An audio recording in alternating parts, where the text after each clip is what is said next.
The entire room went silent the moment the landlord's phone hit the floor. His hand trembled as his eyes darted from the screen to the couple standing in front of him. The confidence that had once coded his words was gone, stripped away by a name he never imagined could belong to their lawyer. He swallowed hard, his lips quivering as he bent down to pick up the phone. This can't be real," he muttered under his breath, staring at the screen again as if his eyes were lying to him.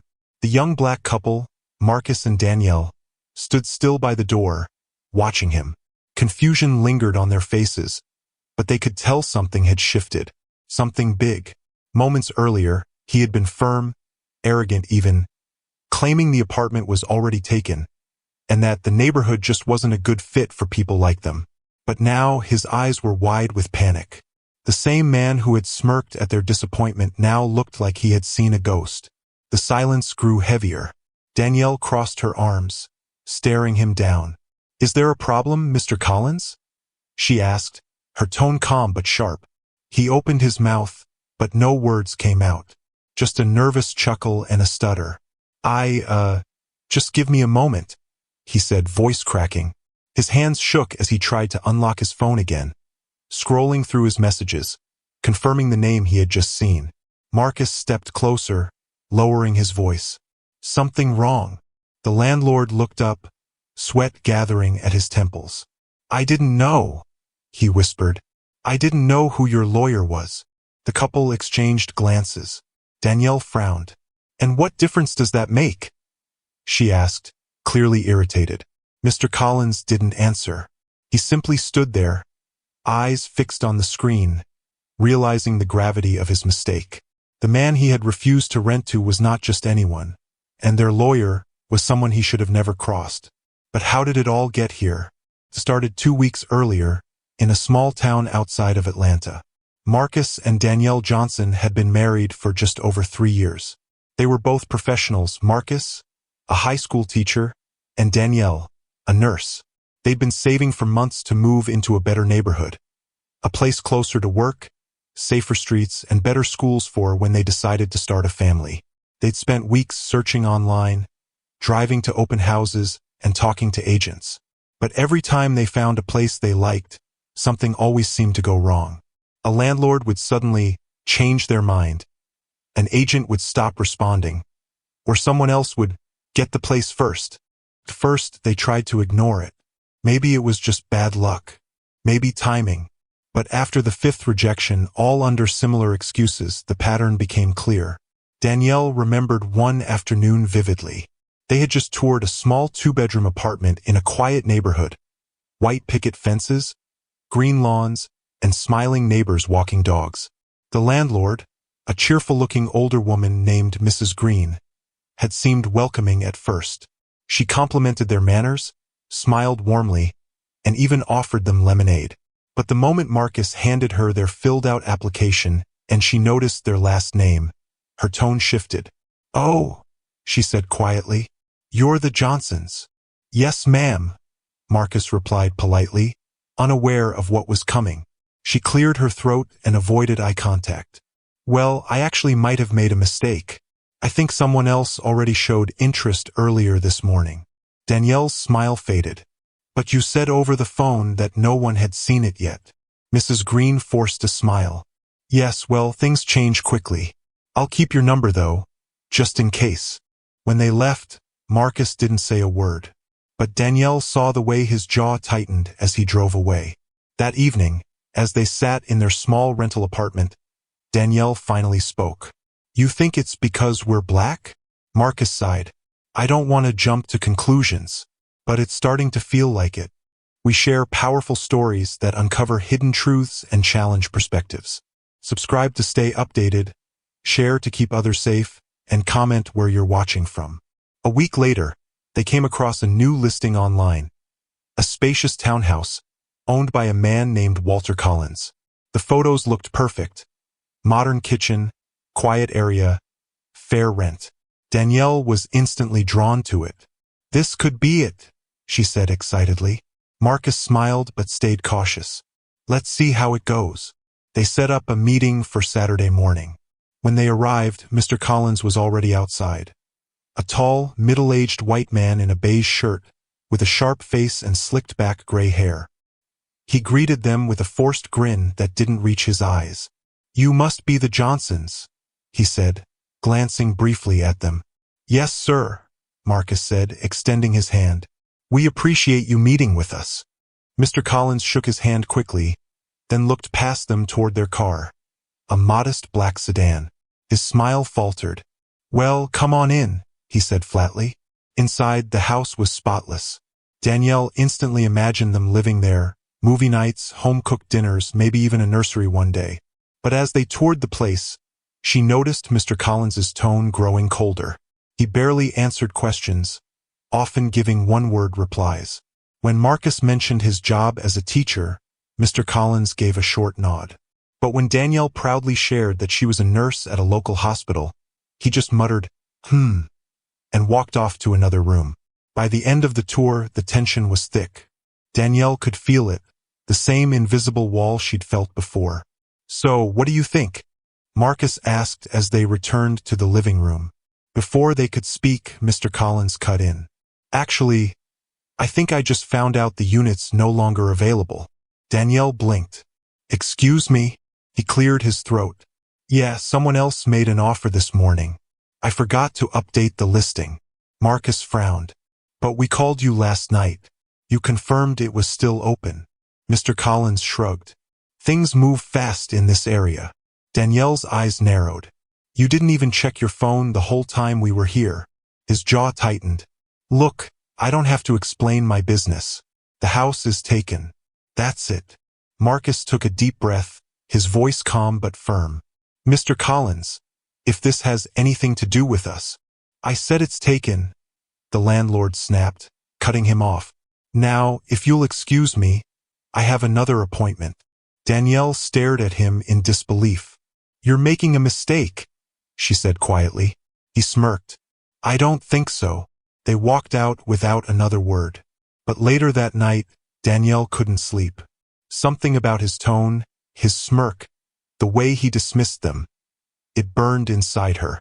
She sat up in bed and said, "Marcus, we can't let this go." Marcus sighed. "I know, but what can we do? It's his word against ours." Danielle picked up her phone. "Not exactly. We know someone who can help." She scrolled through her contacts until she found a name, Attorney Raymond Holt. Marcus looked surprised. "You think he'd take it?" Danielle nodded. "He's not just a lawyer, Marcus. He's my uncle." Marcus raised an eyebrow. "Wait, that Raymond Holt?" Danielle smirked. "Yep, the civil rights lawyer who sued 2 major housing companies last year and won." Marcus exhaled slowly. Then maybe Mr. Collins just picked the wrong couple to mess with. The next morning, the phone rang at Mr. Collins's office.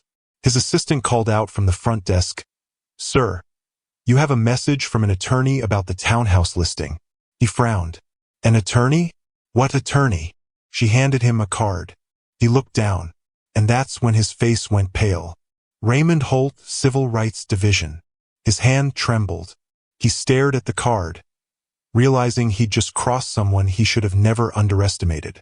And that was before he found out the full extent of who their lawyer really was. Walter Collins sat behind his mahogany desk, his mind spinning. The morning sunlight cut through the blinds, striping his face with sharp lines of light and shadow. The business card lay in front of him like a threat, the name Raymond Holt practically glowing off the surface. He rubbed his temples and muttered, "This has to be some kind of joke." His assistant, Megan, peeked through the door. "Mr. Collins? Should I return the lawyer's call?" He snapped, "No, not yet." Then he forced his tone softer. "I mean, I'll handle it myself." Megan nodded slowly. "You sure?" He sounded pretty serious. Walter waved her off. Yeah. Closed the door." As soon as she left, he leaned back in his chair, staring at the ceiling. The air felt heavy.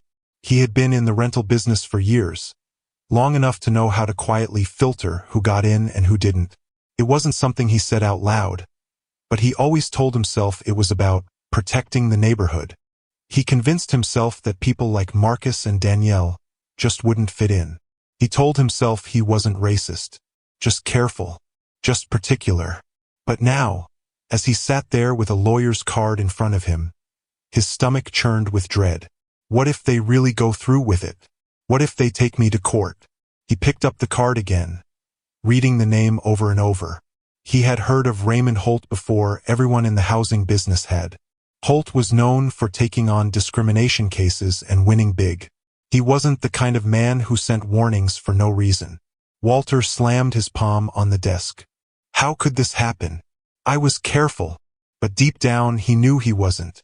He had been rude, dismissive, and Danielle had seen right through it. Meanwhile, across town, Marcus and Danielle sat at their kitchen table, a laptop open between them. The smell of coffee filled the room. Danielle's phone buzzed. It was her uncle calling. She quickly answered, "Uncle Ray, thank you for calling back." His deep voice came through the line, calm and steady. "I read the summary you sent me. Sounds like classic housing discrimination. Did he give you a reason for denying the rental?" Danielle frowned. "He said someone else already took it. But we know that's not true. The listing's still up." Marcus leaned toward the phone. "And he didn't even try to hide it. As soon as he saw us, he changed his tone." Raymond sighed. "That's what I suspected. I've seen this pattern too many times." Danielle hesitated. "Do you really think this is worth taking to court?" Her uncle chuckled softly. "Danielle, this is exactly what I fight for. People like that landlord count on you walking away quietly. They think you won't fight back." Marcus nodded slowly. "So what's the next step?" "I'll reach out to him first," Raymond said firmly. "We'll start with a call. If he's smart, he'll cooperate. If not, we'll move forward with legal action." Danielle smiled faintly. "Thank you, Uncle Ray." "Don't thank me yet," he said. "This kind of fight takes patience. But don't worry, I've got your back." When the call ended, Marcus turned to her. "Do you think he'll actually change his mind?" Danielle shrugged. "I don't know. But even if he doesn't, he's going to learn something." That afternoon, Walter's phone rang again. The same number that had left a message earlier. This time, he hesitated before picking it up. "Mr. Collins speaking." "Good afternoon," said a steady, calm voice on the other end. "This is attorney Raymond Holt. I represent Marcus and Danielle Johnson. I'd like to discuss your recent decision to deny them a rental property." Walter froze, gripping the phone tighter. "Mr. Holt, I think there's been a misunderstanding." "Then I'm glad we're talking," Raymond replied evenly. "Because from where I'm standing, it looks like you violated the Fair Housing Act." Walter swallowed hard. No, it wasn't like that. Someone else made an offer, that's all." There was a brief pause. Then Raymond spoke again, voice calm but sharp. "Then you wouldn't mind sharing a time-stamped copy of that offer, would you?" Walter's throat went dry. "Well, it's not finalized yet." "I see." Raymond's tone dropped an octave. "So, to confirm, you told my clients the unit was taken, but no signed agreement exists?" Walter didn't answer. He felt his face flush hot. "Mr. Collins," Raymond continued, "my office handles housing discrimination cases across the state. I know all the tricks. Already rented, no longer available, not a good fit. I've heard them all. What I'd like to know is whether you want to resolve this privately or publicly." Walter blinked. "Publicly?" "Oh yes," Raymond said calmly. "Because if we go to court, the press will want details. Your other tenants will, too. And I'm sure the local housing board will be interested in reviewing your past applications." Panic surged through Walter. He could already imagine the headlines. Landlord accused of discrimination. His business would crumble overnight. He took a deep breath. "Mr. Holt, let's not rush things. I'm sure we can work something out." "I'm listening," Raymond replied. Walter's voice trembled. "Maybe I can reconsider their application?" Raymond chuckled under his breath. "Now that's interesting. You see, I always believe in second chances. But you'll need to speak to my clients directly. They'll decide whether they still want to live there." I understand, Walter muttered. Good, Raymond said. Expect a call from me tomorrow to arrange a meeting. And Mr. Collins, next time remember that fairness isn't optional. It's the law. The line went dead. Walter sat frozen, staring at the silent phone.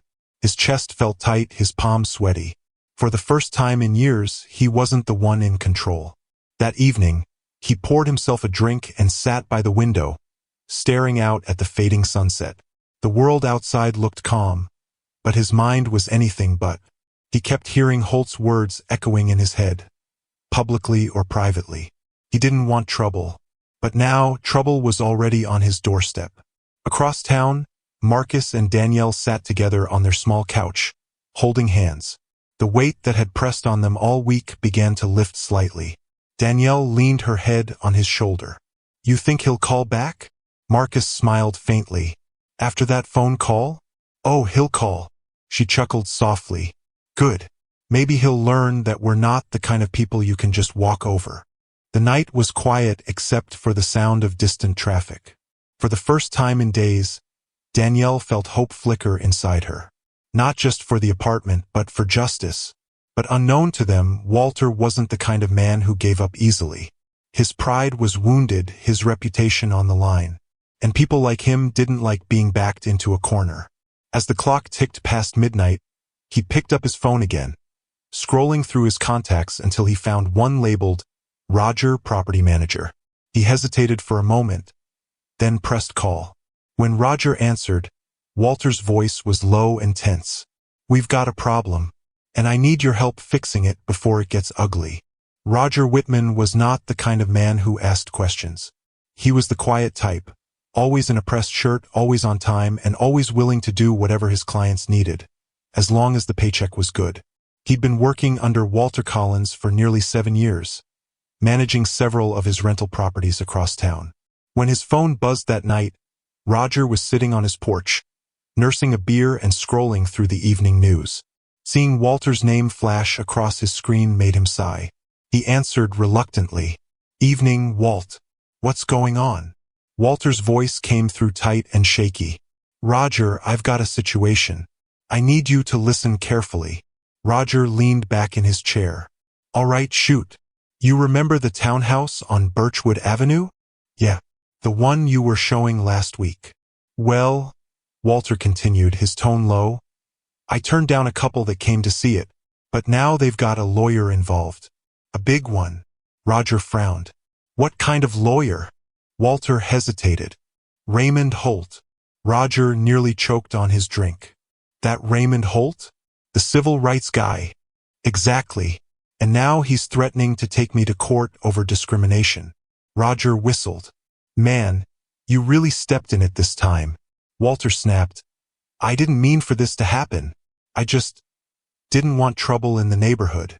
Roger's tone hardened. You mean you didn't want them in the neighborhood? Walter paused, then muttered, Don't start, Roger. You know what I meant.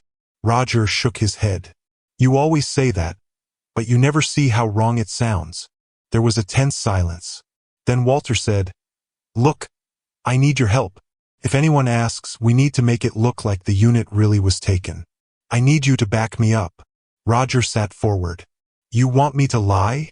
Not lie, just adjust the timeline, Walter said quickly. You handle the listings, right? Maybe you can mark it as reserved a day earlier so it looks legit. Holt won't have anything to hold against me. Roger rubbed his forehead. That's not going to hold up in court, man. You can't fake paperwork like that. Not with someone like Holt watching. Come on, Roger. Walter hissed. I've known you for years. I've always looked out for you. I'm not asking for much. Roger sighed. And if this backfires? It won't, Walter insisted. Just cover me this one time. After that, I'll take care of you. A raise, a bonus, whatever you want. Roger didn't answer right away. The sound of crickets filled the silence. Finally, he said, Let me think about it. Walter exhaled in relief. Good, but think fast. I've got a meeting with the lawyer tomorrow. When the call ended, Roger sat quietly for a long time, staring at the dark trees across the street. He knew what Walter was asking was wrong, but he also knew that Walter wasn't bluffing. He'd do anything to save his reputation. Meanwhile, at the Johnsons' apartment, Danielle was pacing the living room, still buzzing with nervous energy. Marcus sat on the couch, flipping through channels but not really watching. "You're thinking about tomorrow, aren't you?" he asked. She nodded. "I just want to know how he'll react when Uncle Ray shows up. He's going to be so shocked." Marcus smiled faintly. "That's the point. He didn't expect us to have anyone powerful behind us." Danielle stopped pacing. "Do you think we're doing the right thing?" Marcus looked up. "Of course we are. This isn't just about us anymore. If we let this slide, he'll keep doing it to other couples." Her eyes softened. "You're right." She sat beside him, resting her head on his shoulder. "I just wish people saw us for who we are, not for what color our skin is." Marcus kissed her forehead. "One day they will, but for now we fight." The next morning, the sky was gray and heavy with clouds. Walter barely slept a wink. He'd spent most of the night replaying the phone call with Holt in his head, trying to come up with excuses. At 9 a.m. sharp, there was a knock on his office door. He straightened his tie, took a deep breath, and opened it. Standing there was Raymond Holt himself, tall, composed, with a calm authority that filled the room the moment he stepped in. He wore a dark gray suit and carried a leather folder under his arm. "Mr. Collins," he greeted evenly. "I appreciate you making time this morning." Walter forced a smile. "Of course, Mr. Holt. Please have a seat." Holt sat across from him, opening his folder. "Let's get right to the point. My clients, Marcus and Danielle Johnson, believe they were denied housing based on racial discrimination. I'd like to understand your reasoning for rejecting their application." Walter cleared his throat. "As I told you before, someone else had already shown interest." Holt raised an eyebrow. "Do you have proof of that?" "Yes. My property manager can confirm it." Holt smiled faintly. "Roger Whitman, correct?" Walter froze. "How did you?" "I did my homework," Holt said smoothly. "I spoke to your previous tenants, reviewed your listings, and found a pattern. It seems every applicant of color was turned away for the same vague reasons." Walter's face flushed. "That's not true." "Then I'm sure you won't mind if I request your rental logs for the past 12 months, Holt said. Walter's voice faltered. "Logs?" "Yes. Every listing, every accepted and denied application. The law requires landlords to maintain those records." Holt's gaze was steady. "Unless, of course, there's something you'd rather I didn't see." Walter's hands tightened around the armrest.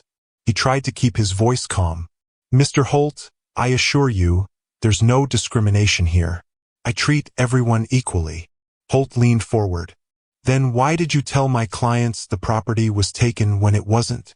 Walter opened his mouth, but no words came out. If you're enjoying this story, please subscribe to the channel. Your support keeps us motivated and reminds us that our stories are making a difference in people's lives. Holt stood, gathering his papers. "Mr. Collins, I'll give you until tomorrow to provide proof of this supposed offer. If you can't, we'll be filing a formal complaint with the housing board and the press." Walter's heart pounded. "Wait, there's no need for that. Let's talk about this privately." Holt stopped at the door and looked back. "You had your chance to do the right thing. Now the law will decide." The door closed behind him with a soft click. Walter sat there, breathing heavily.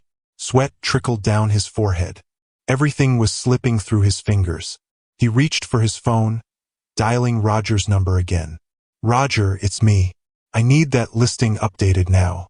Backdate it. Make it look like the offer came in 2 days before the Johnsons' visit." Roger hesitated on the other end. "Walt, I told you this is risky. If they dig into the system, they'll know it was changed. Just do it." Walter snapped. "I'll handle the rest." Roger sighed. "Fine. But if this blows up, don't drag me down with you." Walter ended the call and slumped back in his chair, staring at the ceiling. He didn't care about right or wrong anymore, just survival. What he didn't know was that Holt had already anticipated this move. And by the end of the day, Someone unexpected was about to catch Walter in the act. Roger Whitman sat in front of his computer, his palms sweating as the glow of the screen reflected in his glasses. The property management software was open, every listing, every timestamp, every tenant application. His cursor hovered over the one that mattered most: Townhouse, Birchwood Avenue. Walter's voice still rang in his ear from their last call. Backdate it. Make it look like the offer came in 2 days earlier. Roger hesitated. He'd covered for Walter before, bending the truth here and there, smoothing things out with tenants. But this was different. Altering records could get him fired, maybe even arrested. He took a deep breath and whispered to himself, just one adjustment. That's it. He changed the listing date, pressed save, and quickly closed the program. Then he leaned back, rubbing his face. I can't believe I'm doing this, he muttered. Just as he was about to shut down the computer, an alert popped up on the corner of his screen.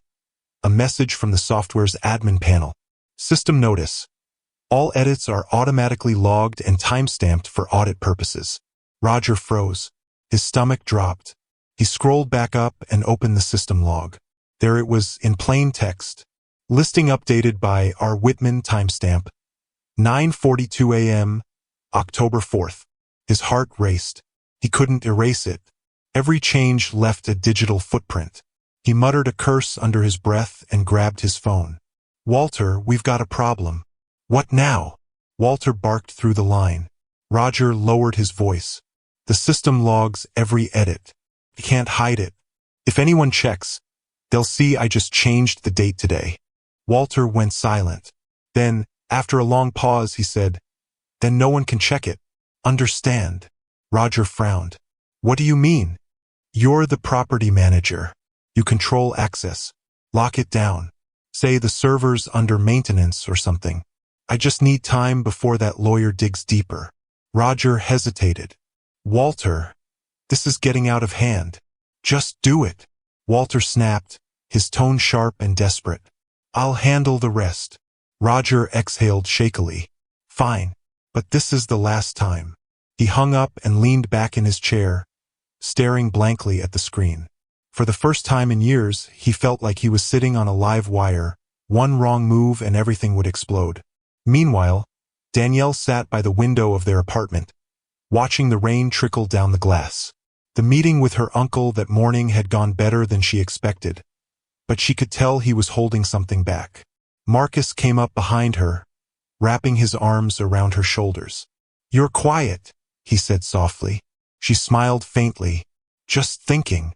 About the case? Yeah, I know Uncle Ray's good at what he does, but Walter feels unpredictable. Marcus nodded. He's definitely hiding something. You could see it all over his face. She sighed. I just hope justice wins this time. Marcus leaned closer. It will.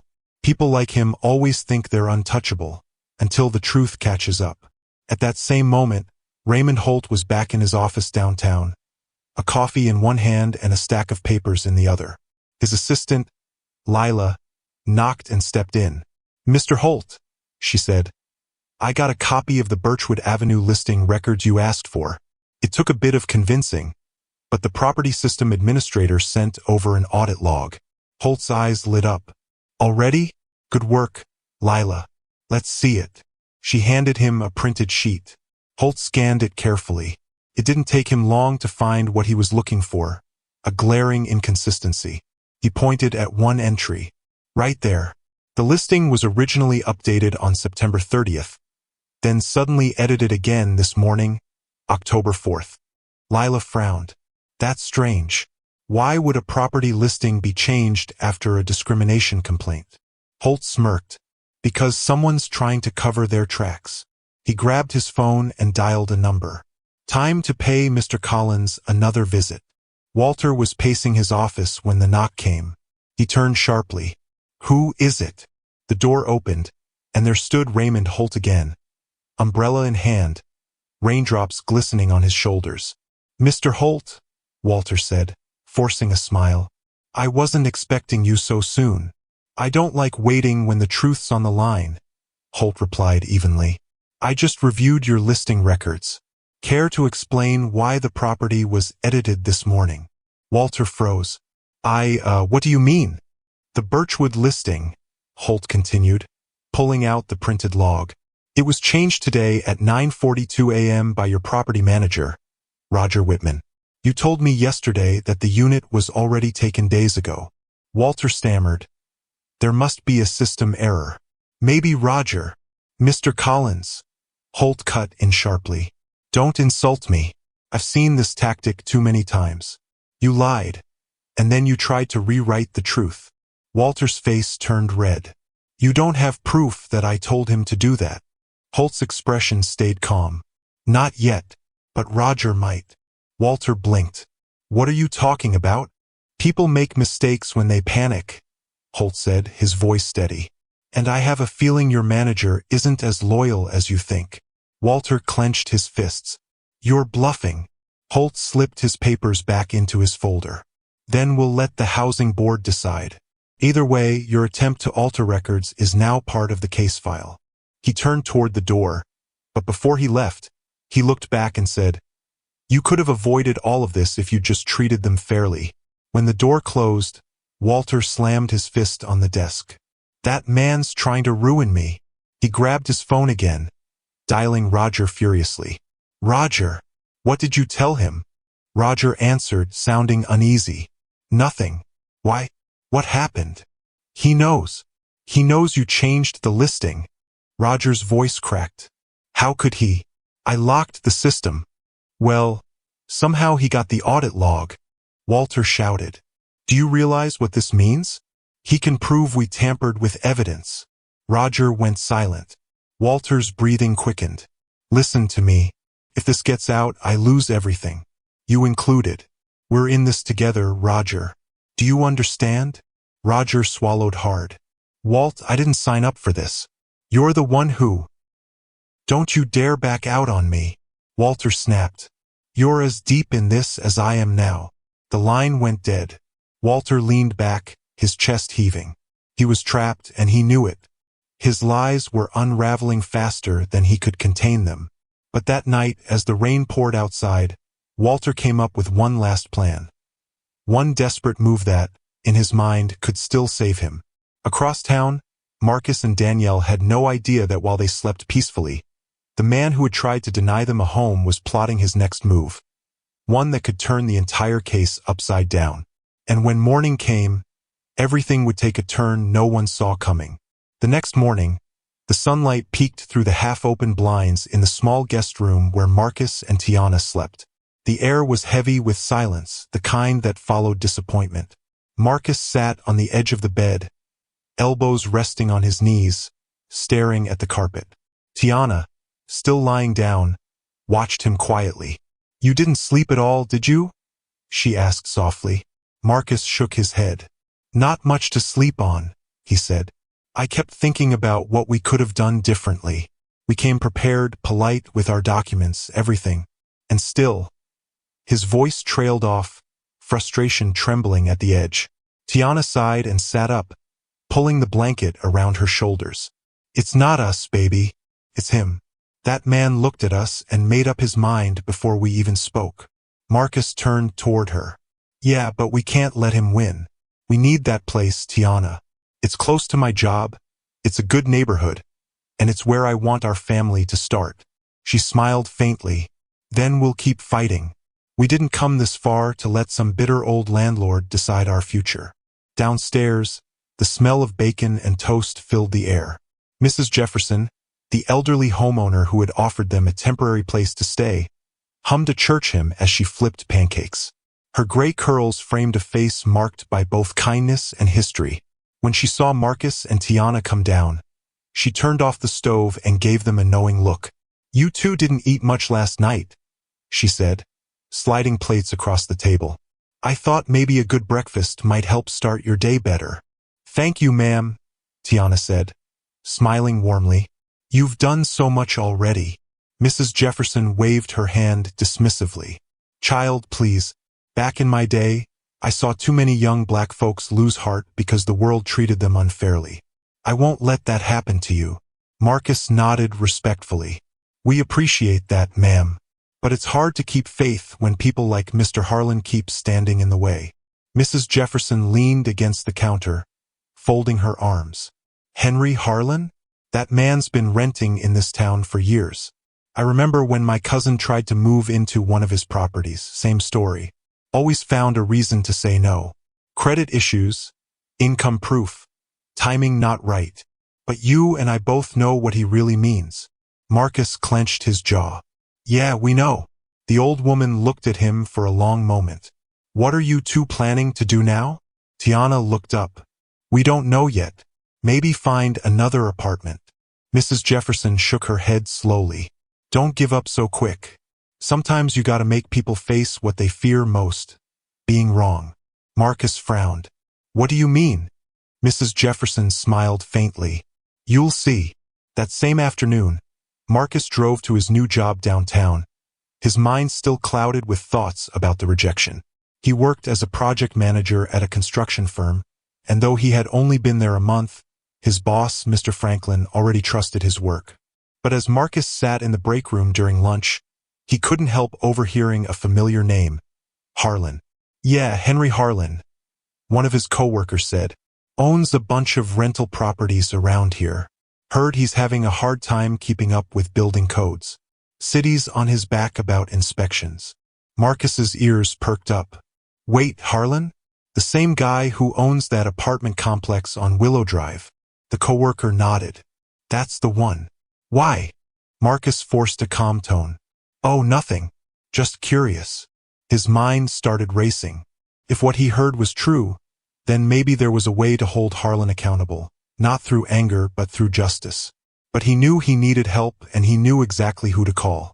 That evening, as Tiana prepared dinner in Mrs. Jefferson's cozy kitchen, Marcus sat across from her, his phone in hand.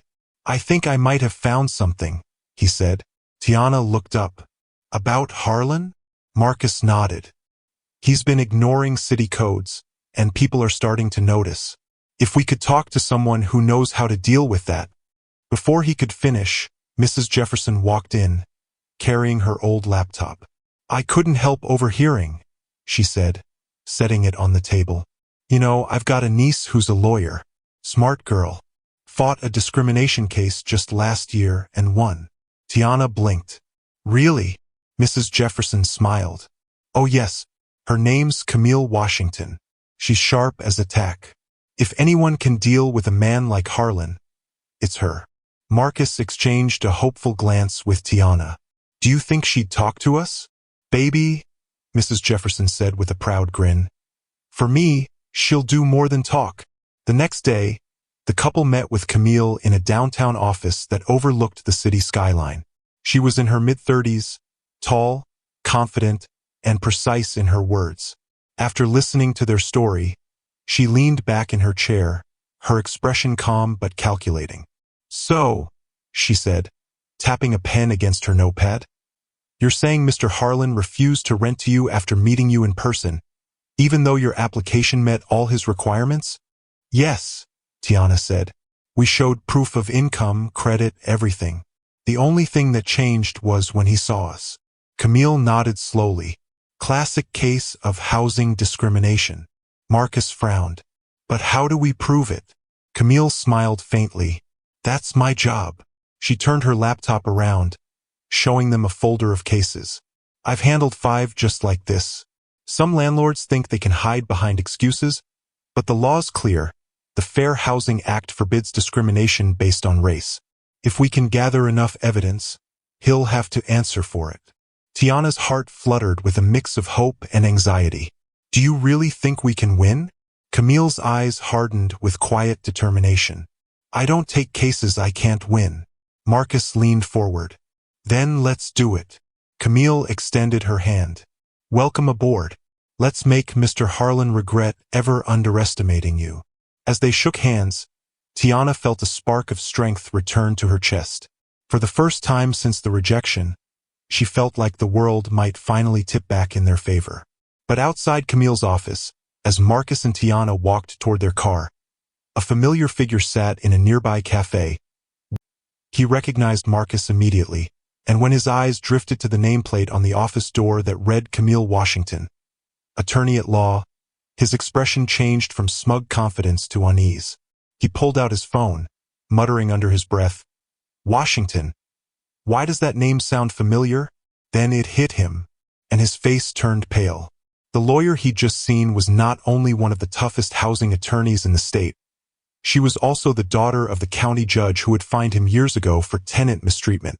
For the first time in a long while, Henry Harlan felt something he wasn't used to feeling: fear. And that's when everything began to unravel.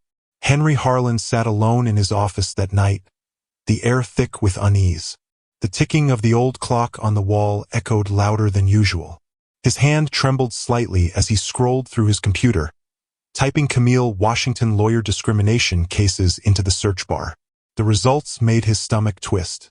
Article after article described her as a fierce advocate for justice, the voice for the voiceless, and the woman who doesn't lose. He clicked one headline that froze him in place. Landlord found guilty of discrimination. Lawyer Camille Washington wins landmark case. The story detailed a situation strikingly similar to his own, a landlord who refused to rent to a black family. The fine was massive, the man's reputation ruined. Harlan leaned back in his chair, running his hand over his face. "Lord have mercy," he whispered. "What have I gotten myself into?" For the first time in years, the confidence that had always coated his voice began to crack. He had built his life on control, controlling his tenants, controlling his image, controlling who got to live in his buildings. But now it felt like the ground was shifting beneath him. Still, pride was a dangerous companion. He straightened his tie and muttered to himself, "I'm not backing down. Not to them. Not to anyone." Meanwhile, across town, Marcus and Tiana were back at Mrs. Jefferson's house. The small living room buzzed with cautious excitement. Papers and notes filled the coffee table, and Camille sat in the center, her laptop open and glowing. "All right," she began. "Here's what we're going to do. First, we'll gather every piece of communication between you and Mr. Harlan. Texts, emails, anything that shows your initial approval before the rejection." Marcus nodded. "We've got all of that. He emailed us the approval letter 2 days before the viewing." "Perfect," Camille said, typing rapidly. "That'll be key evidence." Tiana looked up nervously. "What about witnesses? It was just the 3 of us there that day." Camille smiled slightly. "Sometimes witnesses aren't always people. Cameras, timestamps, building logs, they can all testify in their own way. We'll get what we need." Mrs. Jefferson clapped her hands together. "You young folks make me proud. Back in my day, we didn't always have the chance to fight like this. We just had to swallow the pain and move on." Tiana smiled warmly. "We're fighting for you too, Mrs. Jefferson. For everyone who had to deal with people like him." The old woman nodded, her eyes glistening with quiet pride. Camille continued, her tone serious now. "But you should be ready. Once we file the complaint, it won't stay quiet for long. These cases can get ugly fast. You'll need to keep calm no matter what he tries." Marcus nodded firmly. "We've already faced the worst part. Now we're just standing up for what's right." As the night stretched on, the group reviewed legal strategies, potential witnesses, and timelines. Camille's precision was impressive. Every question she asked seemed to pull another piece of truth into the light. By the time she left, the room felt different. Lighter, stronger. Tiana walked her to the door. "Thank you again, Camille." "Really?" Camille smiled, slipping her briefcase over her shoulder. "You don't owe me thanks yet. Wait until we make him answer for what he's done." The next morning, Marcus received a call from Camille's office. "Marcus," said Camille's assistant, a young man named Andre. "Mr. Harlan's lawyer just reached out. He wants to discuss the situation before anything is filed." Marcus's eyebrows lifted. "Already?" "Yep," Andre replied. "Seems like someone's nervous." Marcus chuckled quietly. "Tell him to wait. We're not settling for talk." Andre laughed softly. "Camille said you'd say that. She's on it." But while Marcus tried to go about his day with focus, Harlan's nerves continued to unravel. That same morning, he met with his longtime attorney, Richard Kane, in a downtown office filled with mahogany furniture and leather chairs. Kane studied the documents Harlan brought, the emails, the rejection notice, and frowned deeply. "Henry, this looks bad," he said flatly. "Really bad." Harlan leaned forward. "It was my decision who to rent to. That's my right as the owner." "You're right," Kane replied sharply. "Doesn't include breaking federal law. You told them the apartment was no longer available, but then you rented it 2 days later to someone else." Harlan's face flushed. "I didn't." Kane raised a hand. "Don't say anything else. Just listen. If Camille Washington's involved, she's not going to back down. She'll find everything. Your best bet is to make this right before she takes it public." Harlan's jaw tightened. "I'm not apologizing to them." Kane sighed. "Then prepare to lose more than your pride." For the first time, Harlan's office felt suffocating. He dismissed Kane with a frustrated wave, pacing the room as the weight of his mistake grew heavier. Every whisper of wind through the window seemed to mock him. Across town, Marcus and Tiana spent their afternoon preparing their timeline of events for Camille. Tiana's energy had shifted from fear to quiet strength. "You know what's funny?" she said, looking up from her notebook. "If he'd just treated us fairly, none of this would have happened. He brought this on himself." Marcus smiled faintly. "Yeah, and now he's about to find out who he messed with." That evening, as the sun dipped below the horizon, Harlan made a decision. He picked up his phone, scrolling through his contacts until he found the number for Camille's office. His hand hovered over the call button for several seconds before he finally pressed it. "Washington Law Group, this is Andre speaking," came the voice on the other end. "This is Henry Harlan," he said curtly. "I need to speak with Ms. Washington immediately." "I'm sorry, sir," Andre replied calmly. "She's in a meeting. Would you like to leave a message?" Harlan's tone sharpened. "Tell her she's making a mistake coming after me." Andre paused for a second, then said smoothly, "Sir, I'll be sure to let her know." When he hung up, Andre turned to Camille, who was sitting across the room, listening through the speakerphone. Camille's expression didn't change. "He's rattled," she said. "Good." Andre grinned. "You think he'll back down?" Camille smirked. "He will, once he realizes who he's really up against." Later that night, Harlan drove past the Willow Drive apartment building, the same one he'd refused to rent to Marcus and Tiana. For a moment, but as he sat in the darkness, his phone buzzed. It was an email from Camille's office. The subject line made his chest tighten. "Formal notice of intent to file discrimination complaint." He opened it, and there it was. All the evidence, all the dates, every word he'd written. His heart pounded. The walls felt like they were closing in. He muttered to himself, "What have I done?" But even then, deep down, a part of him still refused to accept defeat. He wasn't ready to admit he was wrong. Not yet. And that decision would cost him far more than he could imagine. The next morning, tension filled the air like storm clouds ready to burst.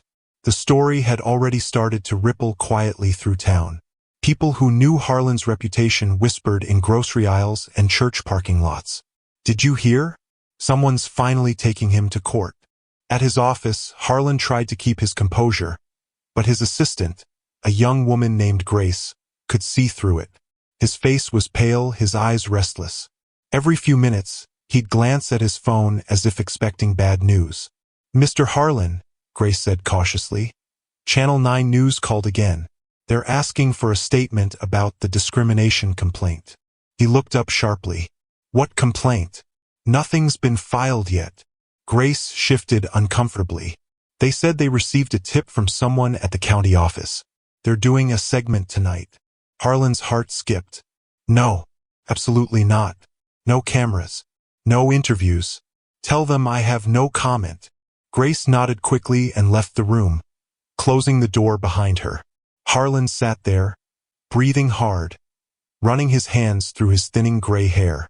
His empire, his carefully controlled world, was starting to crumble, and he didn't know how to stop it. He turned toward the window, watching the quiet street below. For years, he'd told himself he wasn't like that. He'd claimed he was protecting his business, that people just took things the wrong way. But deep down, in the place he never allowed himself to look too closely, he knew the truth. He hadn't refused them because of money or background or qualifications. He refused them because they reminded him of how much the world had changed, how much power he'd lost over it. And now that world was turning on him. Meanwhile, in a quiet corner of a downtown cafe, Camille sat with Marcus and Tiana. The atmosphere around them buzzed with determination. Papers were spread across the table, emails, screenshots, official notices. Camille tapped her pen on one of the documents. The complaint's been received by the housing authority. The next step is mediation. They'll reach out to both parties for an initial meeting. Tiana leaned forward. So we'll see him face to face again? Camille nodded. Yes, but don't worry. I'll handle the talking. You just need to tell the truth and stay calm. Marcus frowned slightly. What if he tries to deny it all? Camille smirked. He will. They always do. But I've got him cornered. Once the investigation starts, there's no hiding behind fake excuses. Tiana smiled faintly, the first real smile she'd had in days. I can't believe this is really happening. For once, we're not just victims. Camille looked at her with quiet admiration. You're not victims. You're the reason other people won't have to go through this again. As the conversation continued, Mrs. Jefferson entered the cafe, dressed in her Sunday best even though it was Thursday. She walked straight to their table, her cane tapping the floor with purpose. If you're enjoying this story, please subscribe to the channel. Your support keeps us motivated and reminds us that our stories are making a difference in people's lives. Camille Washington, she said proudly. I just saw the news teaser. They're talking about your case already. Half this town's finally going to learn what justice looks like. Camille grinned. Well, Auntie, that's exactly what we want. Let him feel the pressure. Mrs. Jefferson patted Tiana's hand. Baby, don't you worry. You've got the truth on your side. And trust me, the truth always shines through. No matter how long people try to cover it up. Marcus exhaled slowly. I just hope we're ready for what's coming. That afternoon, while the couple returned home to prepare for the mediation, Camille received a call on her office line. It was Richard Kane, Harlan's lawyer. Camille, he began, his voice calm but weary. I think it would be in everyone's best interest if we settled this quietly. Camille leaned back in her chair. Quietly? You mean without accountability? Kane hesitated. Let's not make this ugly. My client's willing to pay a fair settlement. You and your clients get compensated and we all move on. Her voice was cold now. Tell your client I'm not for sale. Neither are my clients. If he wants this to end quietly, he should have thought about that before he broke the law. Kane sighed. Camille, this isn't personal. She paused, then replied firmly. It is when people like him make others feel less than human just because of the color of their skin. You tell him he's going to face this the right way. She hung up without another word. Meanwhile, Harlan sat in his car in front of the same cafe where Camille and the couple had met earlier. Through the window, he could see people laughing, living freely, smiling without fear. A part of him envied that peace. A peace he hadn't felt in years. He muttered under his breath, They want to destroy me. They don't know who I am. But even as he said it, his hands trembled. Later that night, Harlan's phone buzzed again. Another reporter. Another voicemail. He couldn't escape it anymore. He sat at his desk, staring at a framed picture of himself shaking hands with the mayor years ago. A symbol of respect, authority, power. But now all that seemed fragile. Suddenly, there was a knock on his door. When he opened it, a man in a dark suit handed him a large envelope. Mr. Harlan? The man asked. Yes. Official notice for your mediation hearing. Have a good evening. The door closed with a soft click, and Harlan just stood there, the paper trembling in his hand. The date was set. 2 weeks. He sank into his chair, rubbing his temples. He couldn't let this go public. Not again. Not with her name attached, Washington. The same family that had humiliated him years ago in court when her father fined him for unsafe building conditions. He still remembered that courtroom, the humiliation, the pitying looks. He'd promised himself he'd never be put in that position again. And now history was repeating itself. 2 days later, Camille received an unexpected visit at her office. It was Richard Kane again, but this time his tone was different. He looked uneasy. "Camille," he said, sitting down across from her. "Harlan's not taking this well. He's unstable. I think he's scared." Camille's expression was calm. "Good. Maybe fear will teach him what empathy couldn't." Kane sighed deeply. "I'm serious. He's talking about fighting this by any means necessary. He thinks your clients are trying to ruin him." Camille crossed her arms. "They didn't ruin him. His actions did." Kane nodded slowly. "Then promise me you'll be careful. You know how some people get when they feel cornered." Camille studied him for a long moment. "Are you saying he's dangerous?" Kane hesitated before answering. "I'm saying he's desperate." As he left, Camille stood by the window, watching the city skyline glow against the dusk. She whispered to herself, "Let him be desperate. The truth will still win." But she didn't know that. Across town, Harlan sat in his truck, parked near Marcus and Tiana's temporary home, watching from a distance. His eyes were dark, conflicted, a storm brewing behind them. He muttered quietly, gripping the steering wheel until his knuckles turned white. "They want to play games? Fine. Let's see how they like losing." And with that, he drove off into the night. The game had just changed. But no one, not even Camille, knew how far Harlan was about to go. Rain poured steadily over the small Texas town that night, soaking the sidewalks and rattling rooftops. In Mrs. Jefferson's cozy home, the warm light of a lamp flickered against the windows as thunder rolled in the distance. Tiana sat on the couch with a blanket draped around her shoulders, her eyes glued to the television. The news anchor's voice cut through the sound of the storm. "Local landlord under investigation for racial discrimination. The case gaining statewide attention. Civil rights attorney Camille Washington represents the victims, Marcus and Tiana Carter." Marcus walked in from the kitchen, 2 mugs of tea in hand. He paused when he saw his name on the screen. "It's already on the news?" Tiana nodded. "Yeah. They're saying the hearing might set an example for other landlords in the county." He handed her a mug and sat beside her. "That's good, right? People need to know what he's been doing." She sipped her tea slowly. "I just hope this doesn't get out of hand. You know how people can twist things online." Outside, the rain beat harder, and somewhere in the dark, headlights glowed faintly.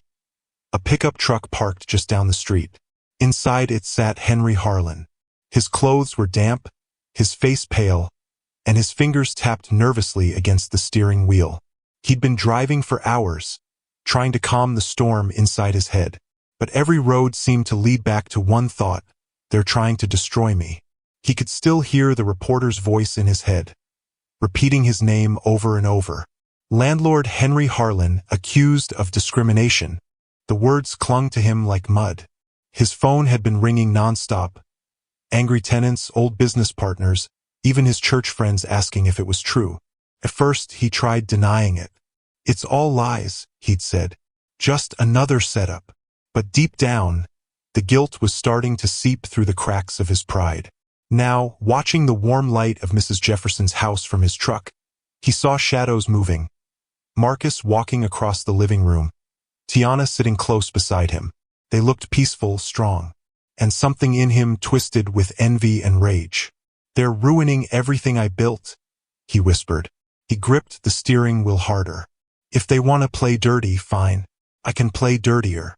The next morning, the rain cleared, but the tension hadn't lifted. Camille arrived early at her office, her phone buzzing with messages. One of them made her freeze. "Unknown number. You don't know who you're messing with. Drop the case or you'll regret it." She stared at the message, then locked her phone. This wasn't the first time she'd been threatened, but something about the timing, and the silence that followed, made her uneasy. She dialed the number immediately. It went straight to voicemail. Andre walked in moments later. "You okay, boss?" Camille forced a calm smile. "Just a prank. Nothing new." But she knew better. Her instincts told her this wasn't random. Later that day, Marcus and Tiana met her for another strategy meeting. Camille's sharp focus returned as she spread new documents across the desk. "Good news first," she said. "The Housing Authority confirmed that the email timestamp shows Mr. Harlan approved your application before canceling. That's clear proof of discrimination." Marcus grinned. "That's huge." Tiana smiled weakly, but her eyes held worry. "What's the bad news?" Camille sighed. "He's angry. His lawyer says he feels targeted. He's making noise about countersuing for defamation." Marcus frowned. "Defamation? We told the truth." Camille nodded. "I know, but intimidation is part of his playbook. He's hoping fear will make you back down." Tiana sat quietly for a moment. "He's not going to scare us. Not anymore." Camille smiled. "Good, because I'm not backing down either." Across town, however, Harlan was growing more desperate. His lawyer, Richard Kane, had stopped returning his calls. His tenants were beginning to question him. A few even mentioned withholding rent until they saw how the case turned out. He sat in his office with a bottle of whiskey beside his computer. His inbox was full of angry emails and news links.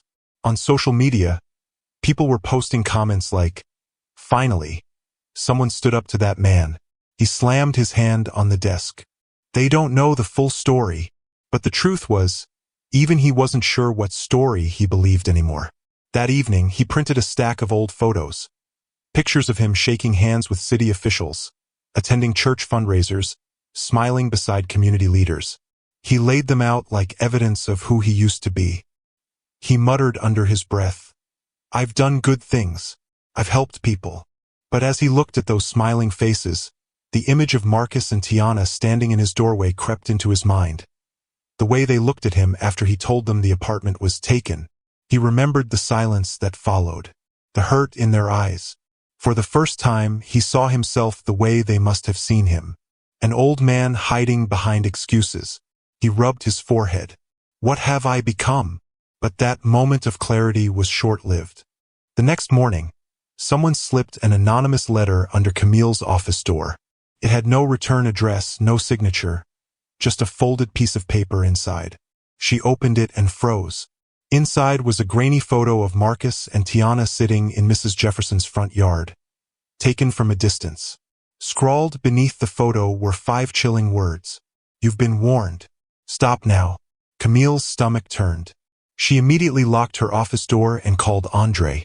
"Find out who's been outside our client's home," she said sharply. "I want cameras installed there by tonight." Andre's voice trembled slightly. "You think it's him?" Camille's jaw tightened. "I know it's him." That evening, Marcus returned home to find Camille and Andre setting up small security cameras around the property. "What's going on?" he asked. Camille handed him the note. Tiana's hand flew to her mouth. "He's watching us?" Marcus's eyes darkened. "That man's lost his mind." Camille placed a hand on his shoulder. "Listen, this is meant to scare you. Don't let him.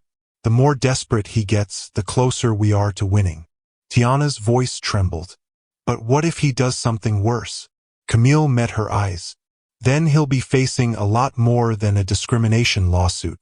Across town, Harlan sat in his truck again, this time parked outside a bar. He looked tired, hollow. His hands shook as he scrolled through his phone. Past the articles, the photos, the threats he'd sent anonymously through a fake number. He wanted it all to stop, but he didn't know how. Then his phone buzzed again. Another message, this time from his lawyer, Kane.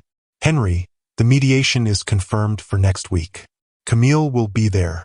I suggest you prepare yourself. She's not backing down." Harlan stared at the message for a long time. Then he looked out at the night sky and muttered, "Neither am I." He reached for the ignition, but his hand hesitated.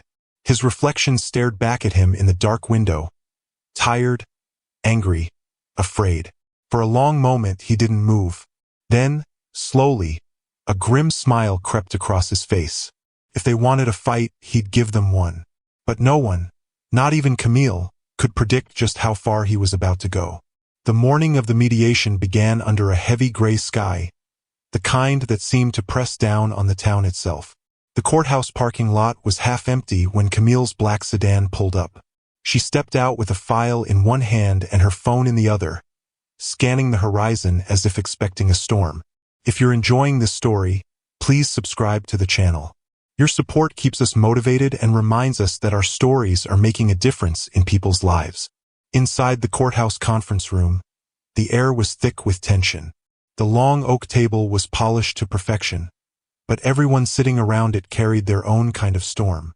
Marcus and Tiana sat together at one end, their hands clasped tightly under the table.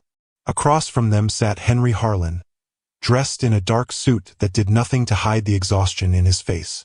His lawyer, Richard Kane, sat beside him, checking his watch impatiently. Camille took her seat opposite Harlan. Her tone was calm but firm.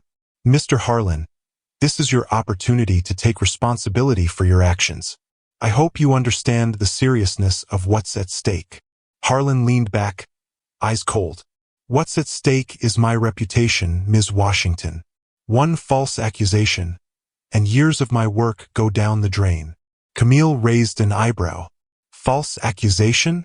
We have proof, signed documents, email records, and 3 witnesses confirming your language and intent." Kane cleared his throat. "We'll be reviewing the validity of those records. My client maintains he acted within his rights as a landlord."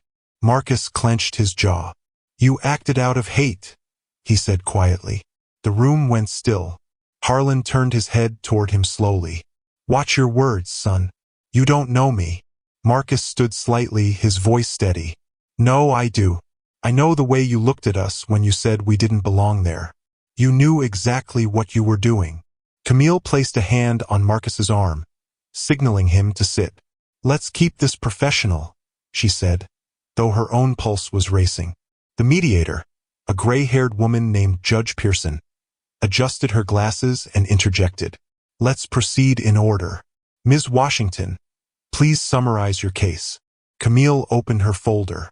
"We allege that Mr. Harlan denied my clients housing on the basis of race, violating both the Fair Housing Act and Texas Civil Rights Code. We have digital correspondence proving intent, including an internal note where Mr. Harlan wrote, 'I'm not renting to their kind again. Too much trouble.'" Kane immediately objected.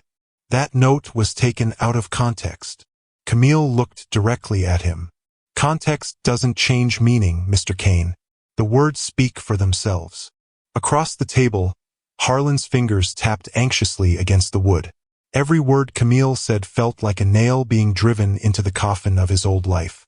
Judge Pearson turned to him. "Mr. Harlan, would you like to respond?" He hesitated, his throat tightening. I never meant to offend anyone.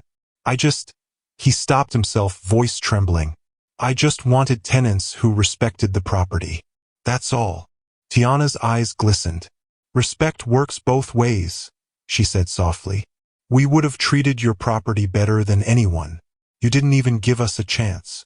For a moment, the silence in the room was louder than thunder. Then Harlan muttered, "You people always make it about race." Camille froze. Marcus's hands balled into fists. Judge Pearson's voice cut through the tension. "Mr. Harlan, that statement is highly inappropriate. But the damage was already done." Camille closed her folder. "Thank you, Judge. I think that's all the context we need." The mediator nodded grimly. "This case will move to a formal hearing next week unless both parties reach a settlement today." Kane turned to Harlan, whispering harshly, "You need to settle. That comment just destroyed any goodwill you had." But Harlan's pride flared like a match. "I'm not apologizing to them. Not when the whole town's already painting me as a monster." Camille gathered her papers and stood. "Then we'll see you in court." She motioned for Marcus and Tiana to follow. But before they could leave, Harlan's voice echoed behind them. "You think you've won?" he shouted. "You don't know what you've started." Security stepped forward immediately, guiding Camille and her clients out. Outside, the hallway was quiet except for the clicking of Camille's heels on the tile. Tiana leaned against the wall, tears brimming in her eyes. "He's not just angry," she said softly. "He's dangerous." Marcus wrapped his arm around her shoulders. Let him be. The truth's finally coming out. Camille exhaled, looking out a nearby window. Dark clouds had gathered again, heavy and unyielding. It's not over yet, she murmured. That night, the storm broke loose once more. Lightning flashed across the fields outside town, and rain hammered against rooftops. Marcus and Tiana tried to sleep, but every creak of the old house made them jolt awake. Around midnight, the sound of tires crunching gravel echoed outside. Marcus got up, peered through the curtain. Nothing but shadows. Still, something felt wrong. He double-checked the locks and turned on the porch light before heading back to bed. The next morning, Camille received a call that made her blood run cold. Ms. Washington, it's Officer Ramirez. We found a burned vehicle near County Road 214. It's registered to a Henry Harlan. Camille sat upright. Was anyone inside? Not sure yet, Ramirez said. But we did find signs of a struggle nearby. We'll keep you updated. She hung up, her heart pounding. If Harlan was hurt, or worse, this case could spiral out of control. By noon, news trucks were parked outside the courthouse again. Headlines flashed across local TV screens. Landlord in discrimination case found missing after car fire. Inside her office, Camille watched the footage in disbelief. Andre looked over her shoulder. You think he did it to himself? To avoid the hearing? Camille frowned. Or someone helped him disappear. Meanwhile, Marcus and Tiana were being interviewed by police about the previous night. Did you see or hear anything unusual? Officer Ramirez asked. Marcus hesitated. Just a sound outside, around midnight. But I didn't see anyone. Ramirez nodded, scribbling notes. We'll post patrol cars in the area, just in case. As the officers left, Tiana sat at the table, staring blankly at her hands. This doesn't feel real, she whispered. First he threatens us. Now he's gone? Marcus placed a hand on hers. Maybe it's over. Maybe this is how it ends. But Camille knew better. Later that evening, she received another anonymous message, this time an email. Subject line, you should have stopped. Attached was a photo, grainy, night vision quality. It showed her office window, taken from across the street. Her breath caught. Someone was watching her now. Camille stood from her desk, staring at the glowing screen. The storm outside rumbled again, wind howling through the cracks in the glass. Somewhere out there, whether alive or dead, Henry Harlan's shadow still lingered.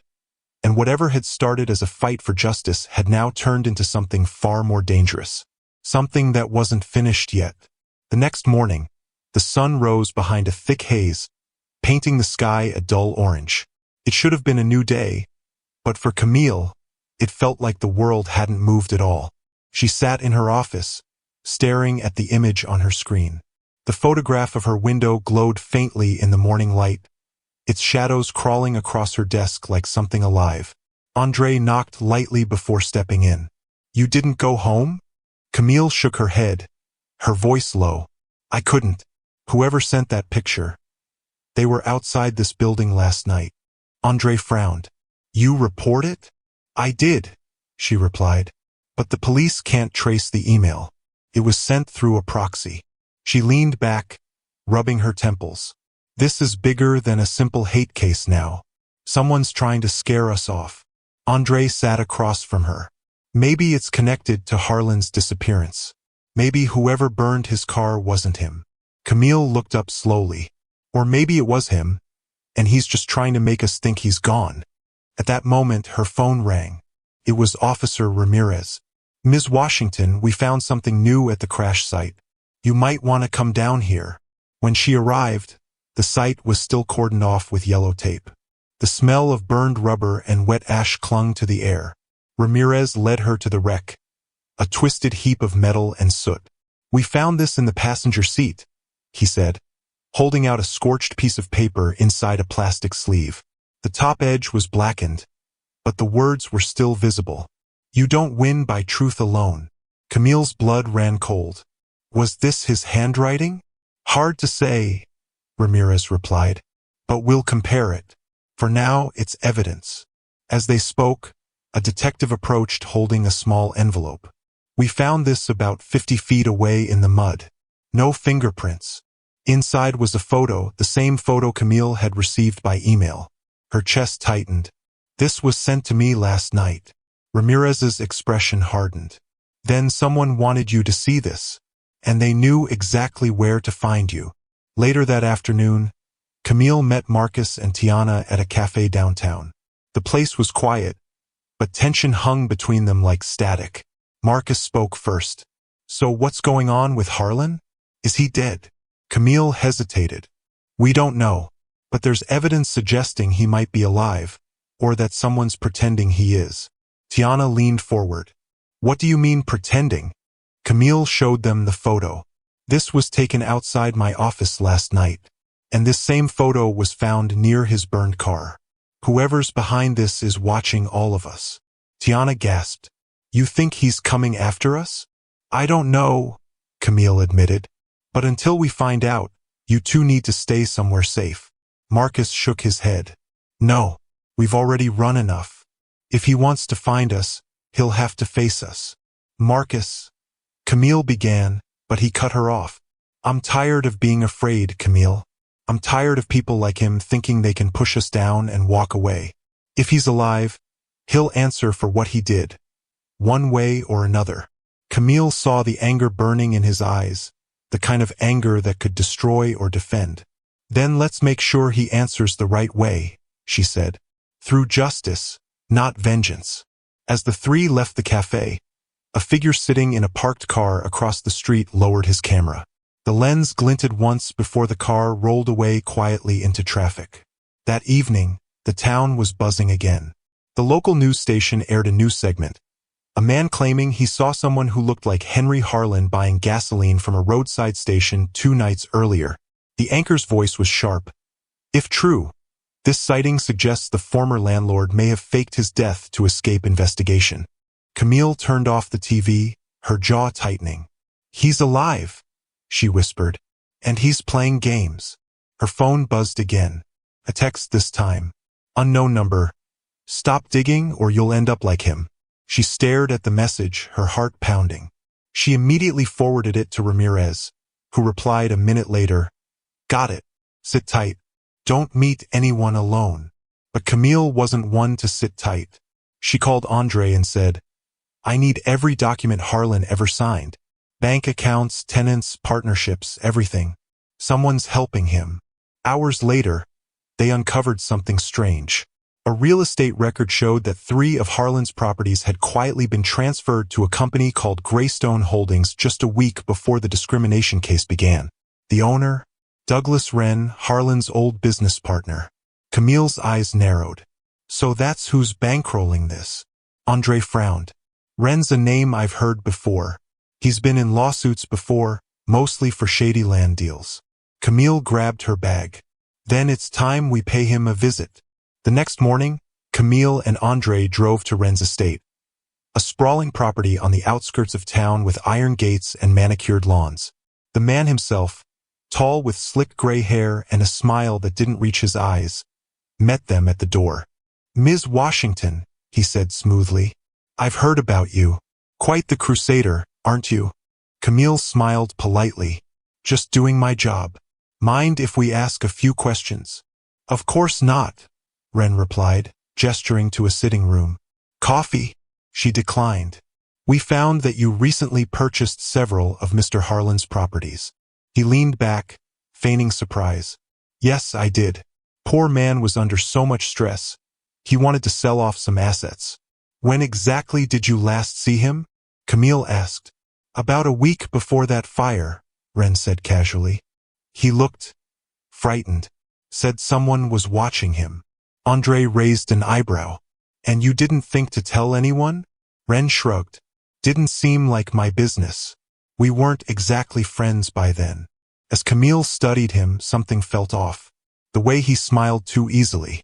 The way his gaze flickered when she mentioned the photo. She rose from her seat.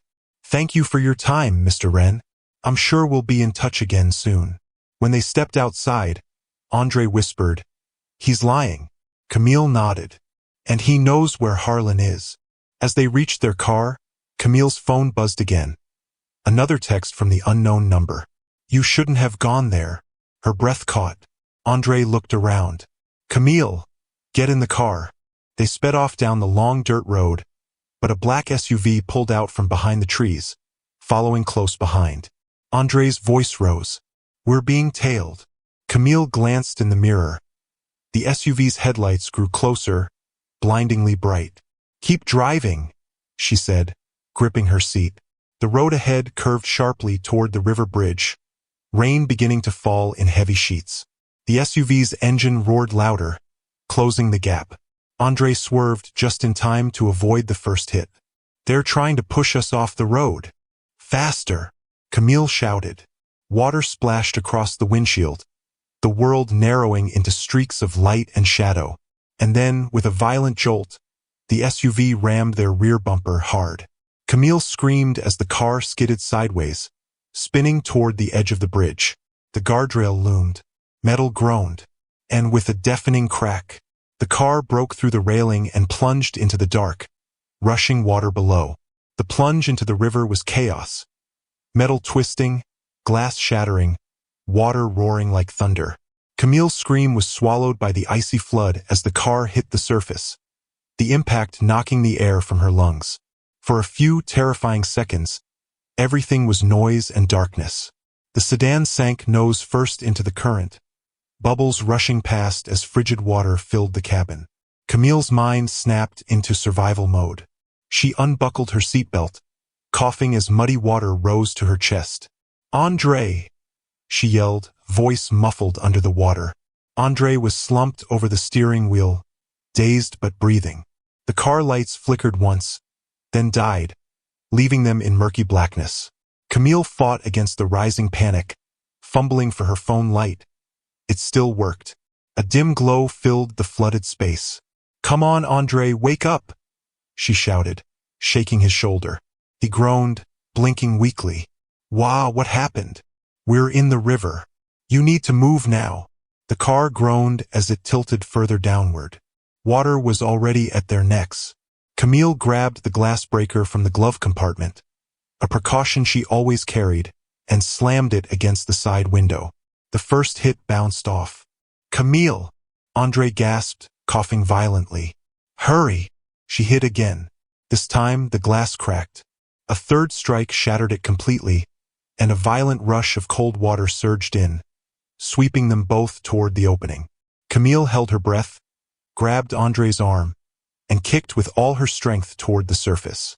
The current tugged at her legs like invisible hands, trying to pull her down, but she fought through it, lungs screaming for air. When she finally broke the surface, she gasped and looked around frantically. Andre! He surfaced a few feet away, sputtering, coughing, clinging to a floating piece of debris. I'm okay. The current carried them downstream, the dark river tossing them like rag dolls. Camille spotted an old tree branch jutting from the bank and reached for it, fingers slipping once, twice, before she finally caught hold. She pulled herself toward the muddy shore, lungs burning, hair plastered to her face. Andre crawled up beside her moments later, collapsing onto the grass.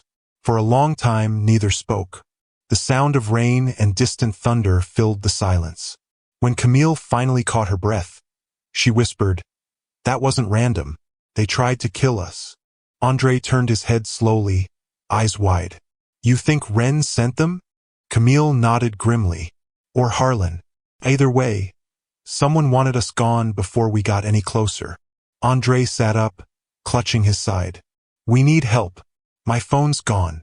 Camille checked her soaked jacket. Hers was too. We'll have to walk. They made their way through the woods for nearly half an hour, soaked and shivering. The rain finally eased into a drizzle as they stumbled upon a small roadside gas station. The clerk, a middle-aged woman with kind eyes, stared at them in shock. Oh my God. What happened to you two? Car accident, Camille said breathlessly. We need to call the police. The woman handed her the store phone, and within minutes, patrol cars and an ambulance arrived. Officer Ramirez was the first to reach them. He looked from their drenched clothes to the tow truck hauling the mangled car from the river. "You're lucky to be alive," he said. "That drop could have killed you." Camille crossed her arms tightly, still trembling. "They followed us. A black SUV. Ramirez nodded. "We already have a report of an unmarked SUV fleeing the area. We're pulling surveillance from nearby gas stations." Andre looked at Camille. "So what now? If they know we survived, they'll try again." Camille exhaled slowly. "Then we hit back before they do." The next morning, Camille showed up at the police station with a determined look in her eyes. "Detective, I think I know who's behind this," she said to Ramirez. "Douglas Wren, Harlan's business partner. He's been covering for him. Maybe even hiding him." Ramirez nodded. "We've already opened an investigation into Wren's holdings. Funny thing, the same SUV that hit you was seen entering one of his warehouses last night." Camille's eyes hardened. "Then that's where we'll find Harlan." Later that day, Marcus and Tiana arrived at Camille's office, visibly shaken after hearing about the crash on the news. Tiana rushed forward, hugging Camille tightly. "We thought we lost you." Camille smiled weakly. "It'll take more than that to stop me." Marcus frowned. "They're desperate, Camille. Why not just let it go? You've already proven what kind of man Harlan is." Camille shook her head. "If I stop now, they win. This isn't just about one man denying you a home. It's about what happens when power thinks it's untouchable." Andre added quietly, "And now we know just how far they'll go to keep it that way." As the sun set, Ramirez called Camille again. "We have a warrant. We're hitting the warehouse tonight." By 9 p.m., police cruisers lined the perimeter of an old industrial building on the edge of town. Their headlights cut through the mist like blades. Camille stood beside Ramirez, her heart pounding. "Stay back," he said firmly. "This could get dangerous." But Camille refused. "I need to see this through." Officers moved in, flashlights slicing through the dark as the massive doors creaked open. Inside, the air was heavy with the smell of oil and rust. Crates were stacked high, forming narrow corridors that swallowed light. "Clear," one officer shouted. "Over here," another called. Camille followed the voices until they reached a small office at the back of the warehouse. The door was locked. Ramirez kicked it open, and there, sitting at a desk covered in old papers, was Henry Harlan. He looked thinner, older, his face pale and lined with exhaustion. But his eyes, those cold, proud eyes, were still sharp.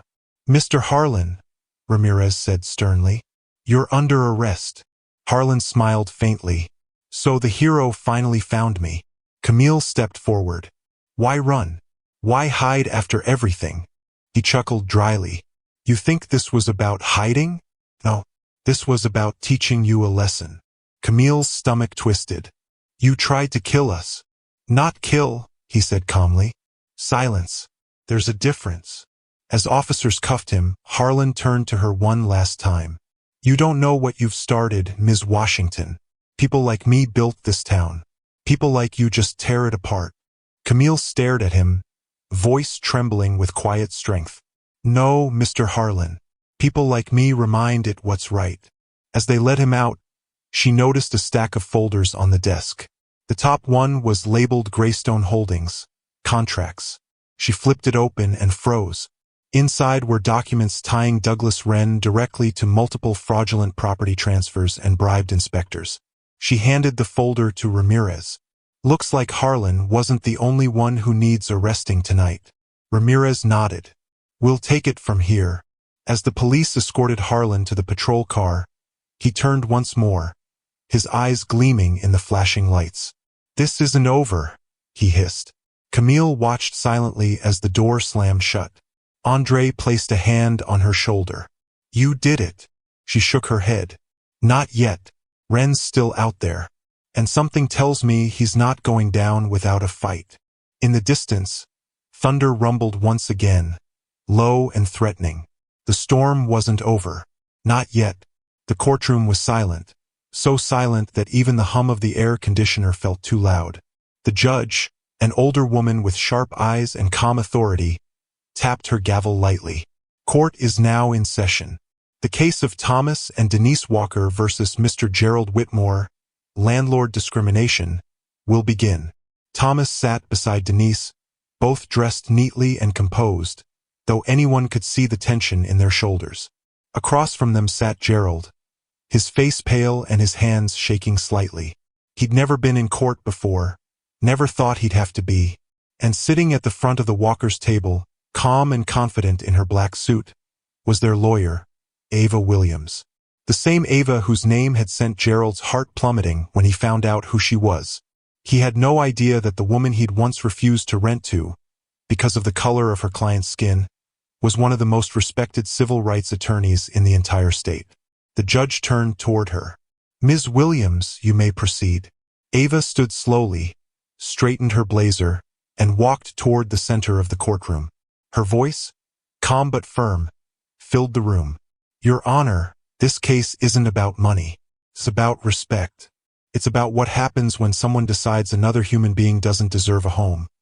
Not because they can't afford it, not because they're dangerous, but simply because of the color of their skin." Gerald shifted uncomfortably in his seat.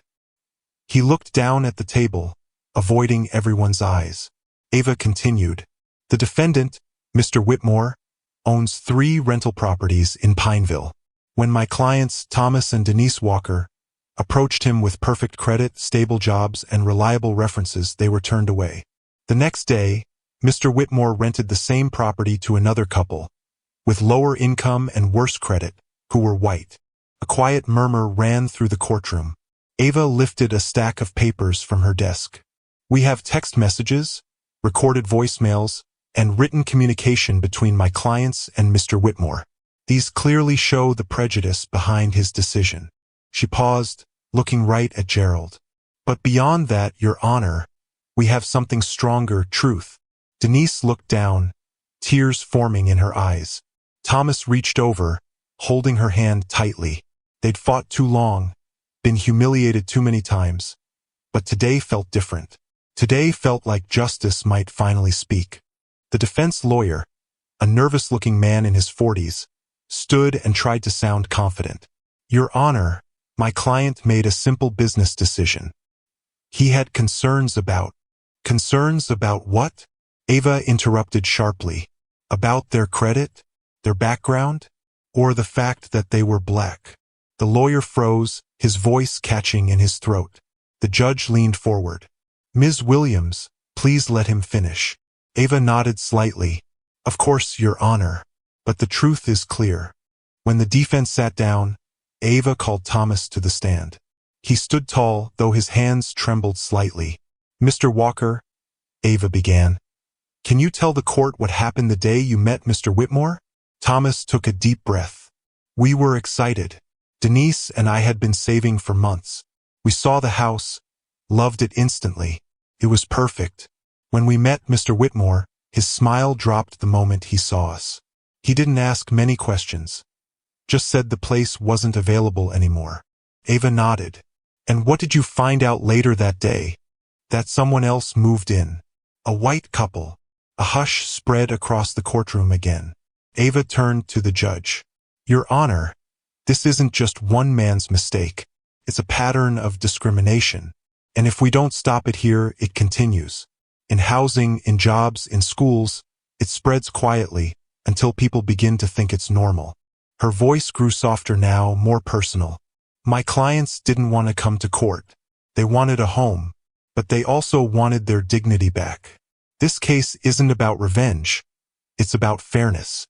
Gerald stared down at his folded hands. For the first time, he truly felt the weight of what he'd done. He remembered the day they'd come by, their polite smiles, the hope in their eyes, and he'd crushed that with one sentence. The judge asked him to stand. "Mr. Whitmore, do you have anything to say before I deliver my ruling?"